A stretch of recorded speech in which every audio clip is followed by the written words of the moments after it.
नमस्कार दोस्तों, मैं हूं आपकी पोस्ट ऑफिस वाली दीदी। स्वागत है आपका एक नई वीडियो में। आज हम बात करेंगे क्लॉज 34 की, जो है redelivery to sender, alteration, correction of address of postal article in course of transmission, यानी प्रेषक को पुनः वितरण तथा प्रसारण के दौरान पते में परिवर्तन या सुधार करना। अगर कोई डाक वस्तु जैसे लेटर, पार्सल, स्पीड पोस्ट आदि भारत में पोस्ट की गई है तो भेजने वाला व्यक्ति यानी कि सेंडर उसे वापस मंगा सकता है, विथड्रॉ कर सकता है या उसका पता बदलवा सकता है, यानी कि एड्रेस में अल्टरेशन करा सकता है। अल्टरेशन का मतलब है बदलाव। जैसे आप सूट में अल्टरेशन करवाते हो, उसके में मतलब चेंजेस करवाते हो उसके साइज में, वैसे ही यहाँ पे बात हो रही है एड्रेस अल्टरेशन की, यानी कि एड्रेस में बदलाव कर सकता है। ठीक है, लेकिन उसके लिए 3 शर्तें हैं जो बहुत जरूरी हैं। अब वो क्या है ये देखते हैं। फर्स्ट कंडीशन है has not been delivered to addressee. वह डाक अभी तक प्राप्त करता यानी जिसके लिए भेजी गई है उसे अब तक अगर डिलीवर नहीं हुई है तो वो क्या कर सकता है, सेंडर आर्टिकल को विड्रॉ कर सकता है, उसके एड्रेस में चेंज कर सकता है। लेकिन अगर डिलीवर हो गई है तो फिर कुछ नहीं किया जा सकता। ठीक है, उदाहरण लेते हैं। आपने पार्सल दिल्ली भेजा लेकिन बाद में पता चला कि एड्रेस गलत है। अगर पार्सल अभी तक डिलीवर नहीं हुआ है तो आप उसका पता बदलवा सकते हो। ठीक है, उसे वापस बुला सकते हो। लेकिन अगर वो डिलीवर हो गया है तो आप कुछ नहीं कर सकते। ठीक है, नेक्स्ट पॉइंट है बी, नॉट बीन कन्फेस्टिकेटेड और डिस्ट्रॉयड बाय कॉम्पिटेंट अथॉरिटी। उस डाक वस्तु को किसी सरकारी अधिकारी द्वारा जब्त यानी कि कॉन्फेस्टिकेट या नष्ट यानी कि डिस्ट्रॉय नहीं किया गया हो। एग्जाम्पल लेते हैं। अगर पार्सल में कोई प्रतिबंधित वस्तु मिली है ना, कोई ऐसी चीज जो लीगल नहीं है, इलीगल है, और किसी अधिकारी ने उसे जब्त कर लिया है या उसे नष्ट कर दिया है तो अब आप उसे वापस नहीं मंगा सकते। ठीक है, थर्ड पॉइंट है has not been seized by virtue of any law of country of destination. जिस देश में आपने डाक भेजी है ना, वहां के कानून के अनुसार वह वस्तु जब्त नहीं की गई हो तो आप उसके एड्रेस में बदलाव कर सकते हो या फिर उसे वापस बुला सकते हो। एग्जाम्पल लेते हैं। अगर विदेश भेजे गए पार्सल में ऐसी चीज हो जो उस देश में अवैध है, इलीगल है और वहां की कस्टम ने उसे जब्त कर लिया है तो भेजने वाला व्यक्ति यानी कि सेंडर उस आर्टिकल को वापस नहीं मंगा सकता। ठीक है, अब फटाफट डायग्राम देख के याद कर लेंगे कि कौन सी 3 चीजें हैं। ठीक है, अगर आप सेंडर हैं, है ना, तो 3 कंडीशन है कि आप अपने आर्टिकल को जो भी आपने भेजा है उस पे मान लो गलत एड्रेस लिख लिया है तो आप उसे वापस अपने पास बुला सकते हो, या फिर उस लेटर, स्पीड पोस्ट, पार्सल को जो एड्रेस उस पे लिखा है उसमें बदलाव कर सकते हो। लेकिन 3 शर्तें हैं। वो शर्तें क्या है? पहली शर्त है कि वो जो आर्टिकल है वो नॉट डिलीवर्ड हो, यानी कि अब तक वो बटा नहीं हो। ठीक है, दूसरी बात क्या है? किसी सरकारी अधिकारी द्वारा वो जब्त किया गया या नष्ट किया गया ना हो। और तीसरी शर्त क्या है? जिस शहर या जिस देश में आपने वो डाक भेजी है वहां के कानून के अनुसार उसे जब्त ना किया गया हो। ऐसी उसमें कोई चीज ना हो जो वहां के अकॉर्डिंग इलीगल हो या फिर गलत हो और उन्होंने उसे जब्त ना किया हो। ठीक है, कानूनी रूप से अगर आपने कोई सही चीज भेजी है तो आप उसे वापस बुला सकते हो। ठीक है, नेक्स्ट बढ़ते हैं अगले पॉइंट की तरफ। No postal article shall be recalled nor shall the address thereon be altered under this clause except under and in accordance with the order of the central government, the director general, postmaster general or such other authority as may be authorized by the central government in this behalf, that is the first class postmaster if the article was posted in his office or the superintendent of post offices of the area। इस point का मतलब है कोई भी डाक वस्तु जैसे letter, parcel, speed post आदि को पोस्ट करने के बाद उसे वापस नहीं मंगाया जा सकता और उसका पता यानी कि एड्रेस नहीं बदला जा सकता जब तक कि डाक विभाग के अधिकृत अधिकारी इसकी अनुमति यानी कि परमिशन ना दे दें। अब बात है कि कौन परमिशन दे सकता है, तो इन अधिकारियों के आदेश पर ही डाक वापस मंगाई या फिर एड्रेस में बदलाव किया जा सकता है।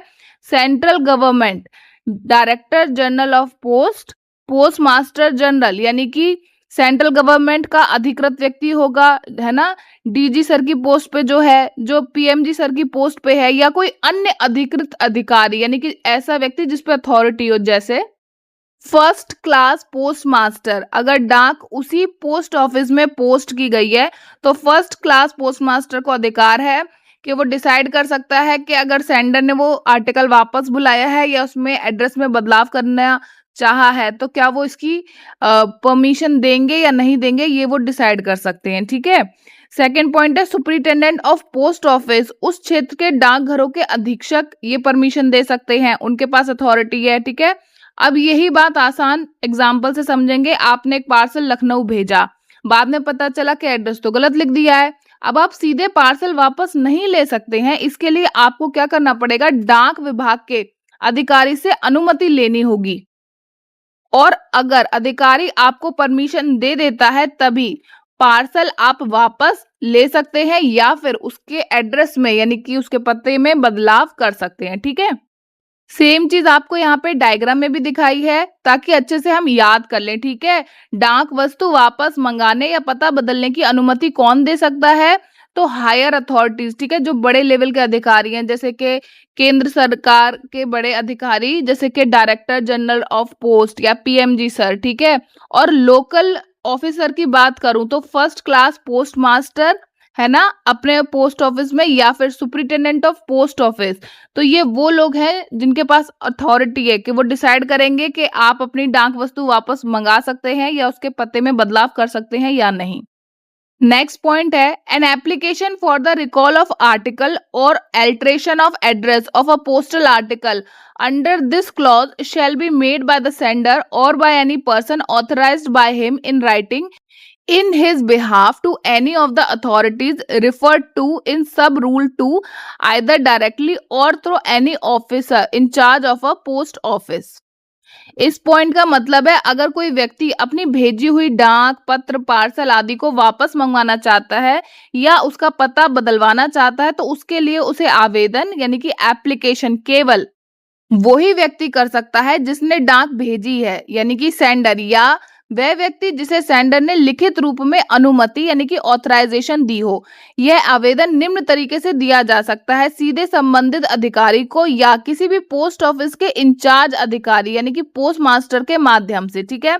उदाहरण ले लो, मान लो रमेश ने एक पार्सल भेजा, बाद में उसे पता चला कि अरे एड्रेस तो गलत लिख दिया, तो रमेश खुद आवेदन देकर पता बदलवा सकता है। और अगर रमेश नहीं जा सकता तो वो क्या करेगा, तो वह किसी दूसरे व्यक्ति को लिखित अनुमति देगा जो वो लेटर लेके यानी कि जो उसे रिटेन अथॉरिटी मिली उसे लेकर जाएगा और वह व्यक्ति आवेदन कर सकेगा कि ये जो आर्टिकल भेजा है या तो वापस कर दीजिए या फिर आप इसमें एड्रेस में बदलाव कर दीजिए। ठीक है।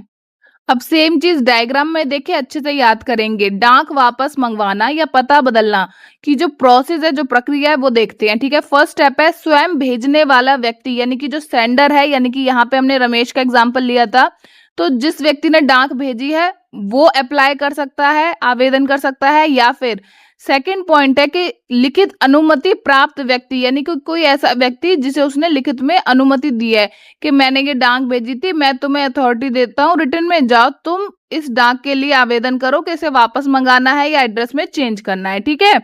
फिर या तो रमेश खुद जाएगा पोस्ट ऑफिस या जिस व्यक्ति को उसने लिखित अनुमति दी थी वो जाएगा पोस्ट ऑफिस और वो संबंधित अधिकारी से मिलेगा। और अगर वो बड़े लेवल के अधिकारी से नहीं मिल सकता है ना, इतनी अप्रोच नहीं है, तो वो क्या करेगा, स्टेप बाय स्टेप जो भेजने का तरीका वो क्या है कि वहां पे पोस्ट ऑफिस में जो इंचार्ज होगा, जो पोस्ट मास्टर होगा, वो अपना आवेदन उसे देगा और वो जो सर है वो उसे आगे फॉरवर्ड करेंगे। ठीक है, अपने स्तर से। नेक्स्ट पॉइंट है each such application shall be accompanied by a statement which may be enclosed in a sealed cover indicating the reason why redelivery is sought. The sealed cover shall be opened only by the authority authorized to issue the order of redelivery or where such authority is the central government by the secretary to the central government. अब इस point को समझते हैं। जब कोई व्यक्ति अपनी भेजी हुई डाक को वापस मंगवाने यानी कि रीडिलीवरी या रिकॉल के लिए आवेदन करता है तो उसके साथ एक लिखित कारण यानी कि रीजन भी देना जरूरी है कि वह डाक वापस मंगवाना क्यों चाहता है। यह कारण खुले रूप में भी दिया जा सकता है, यानी कि एक ओपन एप्लीकेशन दे सकता है, एप्लीकेशन लिखी एक ओपन कागज पे, ठीक है, या फिर बंद लिफाफे यानी कि सील्ड कवर में भी रख के रीजन बता सकता है। और अगर कारण बंद लिफाफे में दिया गया है तो उसे केवल वही अधिकारी खोल सकता है जिसे डाक वापस देने का आदेश जारी करने का अधिकार हो। और अगर आदेश देने का अधिकार केंद्र सरकार यानी कि सेंट्रल गवर्नमेंट के पास है तो उस बंद लिफाफे को केवल केंद्र सरकार के सचिव यानी कि सेक्रेटरी ही खोल सकते हैं। एग्जाम्पल के लिए मान लो किसी व्यक्ति ने गलती से गलत दस्तावेज वाला पार्सल भेज दिया, तो वह पार्सल वापस मंगवाना चाहता है, तो उसे आवेदन के साथ एक कारण लिखना होगा कि गलती से गलत सामान भेज दिया गया है।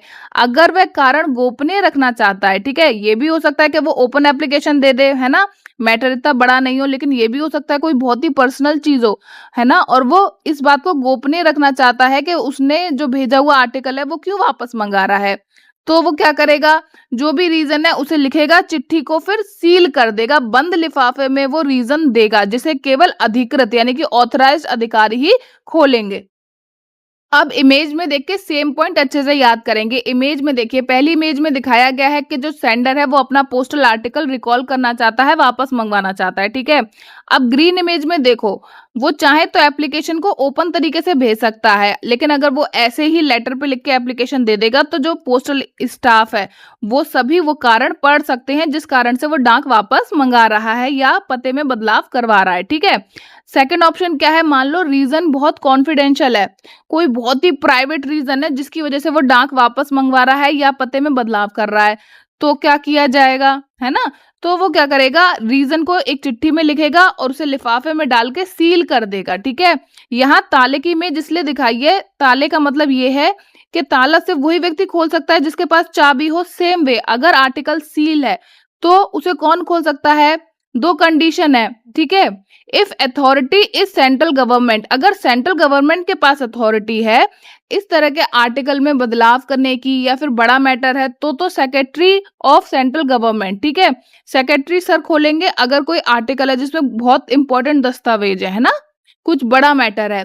लेकिन अगर कोई छोटे ही मैटर है तो कौन खोलेगा, जो लोकल पोस्ट ऑफिस में ऑथराइज्ड ऑफिसर है यानी कि जिसके पास अधिकार है उस चिट्ठी के पते में बदलाव करने का या फिर उसे वापस भेजने का, सिर्फ वही व्यक्ति सील्ड आर्टिकल खोलेगा। नेक्स्ट पॉइंट है, an application made under sub clause 3 shall be accompanied by the prescribed fees in the shape of postage stamps affix to the application. जो आवेदन यानी कि एप्लीकेशन डाक वापस मंगवाने या पता बदलवाने के लिए दिए जाते हैं उनके साथ निर्धारित शुल्क यानी कि प्रिस्क्राइब्ड फीस जमा करना बहुत जरूरी है। यह शुल्क आप नगद नहीं देते बल्कि डाक टिकट यानी कि पोस्टेज स्टैम्प के रूप में आवेदन पर चिपका कर देते हैं, ठीक है। एग्जाम्पल देखो, अगर किसी डाक वस्तु को वापस मंगवाने की फीस 10 रुपए तय है तो आवेदन पत्र पर 10 रुपए की डाक टिकट चिपकाने होंगे तभी आवेदन स्वीकार किया जाएगा। सेम चीज अब डायग्राम में देख के समझते हैं। डाक वापसी लेनी है या फिर उसके पते में सुधार करना है, बदलाव करना है, तो आप क्या करोगे, जो आप एप्लीकेशन लिखोगे है ना उसके साथ आपको कैश नहीं देना, नगद स्वीकार नहीं किया जाएगा। जितने पैसे लगने हैं आप क्या करोगे, उतने रुपए की टिकट लगा दोगे उस एप्लीकेशन के साथ, तब जो अधिकारी है या डाकघर का काउंटर है वहां पर एप्लीकेशन स्वीकार किया जाएगा। नेक्स्ट पॉइंट है, where the application is in respect of several postal articles posted at the same time at the same office by the same sender to the same addressee, the article so posted be treated as single article for calculating the fees. अगर एक ही व्यक्ति, ठीक है, sender एक ही है, एक ही व्यक्ति ने एक ही समय पर एक ही पोस्ट ऑफिस से एक ही व्यक्ति को कई डाक वस्तुएं, ठीक है, जैसे कि लेटर पार्सल भेजे हो और बाद में उन्हें वापस मंगवाना चाह रहा है या पता बदलवाने के लिए आवेदन किया जाए, तो फीस निकालते समय उन सभी डाक वस्तुओं को एक ही डाक वस्तु यानी कि सिंगल आर्टिकल माना जाएगा। यानी हर पार्सल की अलग अलग फीस नहीं लगेगी, उन सभी पार्सलों को एक मान के एक ही बार फीस आपको देनी होगी, ठीक है। एग्जाम्पल लेते हैं, मान लो रमेश ने एक ही दिन एक ही पोस्ट ऑफिस से मोहन को 5 पार्सल भेजे, तो अब रमेश ने उन सभी को वापस मंगवाना चाहा तो अलग अलग 5 जगह फीस नहीं देगा, वो क्या करेगा, उन 5 पार्सल की जो भी फीस है ना, वो सारी एक ही जगह पे दे देगा। अब सेम चीज को डायग्राम में देख के पढ़ेंगे ताकि कभी ना भूलें, ठीक है। तो फर्स्ट पॉइंट क्या है कि देखिए ये नीली शर्ट वाला है, ये है रमेश, तो ये पोस्ट ऑफिस गया और एक ही समय एक ही पोस्ट ऑफिस से 5 आर्टिकल एक ही व्यक्ति को भेजे जो कि था मोहन, ठीक है। तो इसने 5 आर्टिकल भेजे। अब किसी कारणवश इसे याद आया, अरे एड्रेस तो गलत लिख दिया है ना, या कोई चीज रह गई, ठीक है। तो अब ये वापस अपने आर्टिकल मंगाना चाहता है, या फिर क्या मान लो गलत पार्सल भेज दिया हो, कोई भी रीजन हो, बाद में पार्सल वापस मंगवाने या पता बदलवाने के लिए जब वो आवेदन करेगा तो पोस्ट ऑफिस उससे ये नहीं कहेगा कि पहले आर्टिकल 1 के पैसे दो, 2 के दो, 3 के दो, 4 के दो, 5 के दो। वो क्या करेगा, इन सभी आर्टिकल को एक मानेगा और एक बार फीस लेगा। अब हम अच्छे से समझ गए हैं कि ये नियम बताता है कि जब एक ही सेंडर एक ही समय पर एक ही पोस्ट ऑफिस से एक ही व्यक्ति को कई सारे पार्सल भेजता है और बाद में उन सबको वापस मंगवाना चाहता है या उसके एड्रेस में बदलाव करना चाहता है, तो नियम के अनुसार उन सभी पार्सल को एक मानकर जितनी भी फीस है ली जाएगी, ठीक है। नेक्स्ट पॉइंट है such fees paid in no circumstances be refunded.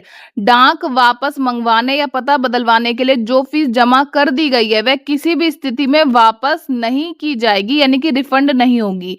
आवेदन मंजूर हो या फिर ना हो, डाक वापस मिले या फिर ना मिले, लेकिन फीस वापस नहीं मिलेगी, ठीक है। नेक्स्ट पॉइंट है where the application is in respect of an insured or registered article it shall also be accompanied by a copy of the original receipt granted by the post office. अगर आवेदन किसी registered article या insured article यानी कि बीमाकृत डाक के बारे में है तो आवेदन के साथ पोस्ट ऑफिस द्वारा दी गई मूल रसीद यानी कि जो ओरिजिनल रेसिप्ट है ना, उसकी भी एक कॉपी लगानी जरूरी होगी। यानी केवल आवेदन देना ही काफी नहीं है, बल्कि यह प्रमाण भी देना होगा कि वही व्यक्ति इस डाक का असली सेंडर है। एग्जाम्पल है, मान लो रमेश ने एक रजिस्टर्ड पार्सल भेजा था, तो अब वो उसे वापस मंगवाना चाहता है, तो आवेदन के साथ उसे पोस्ट ऑफिस से मिली हुई रसीद की कॉपी भी जमा करनी होगी। अब वो रसीद की कॉपी क्या होता है, जब आप स्पीड पोस्ट, रजिस्ट्री या कोई भी पार्सल बुक करते हो ना, तो उसकी 2 रेसिप्ट निकलती है, एक तो उस आर्टिकल पे चिपका दी जाती है और एक आपको दी जाती है। तो यहाँ उस रसीद की बात हो रही है, ठीक है। इस वीडियो में इतना ही। अंत तक देखने के लिए शुक्रिया।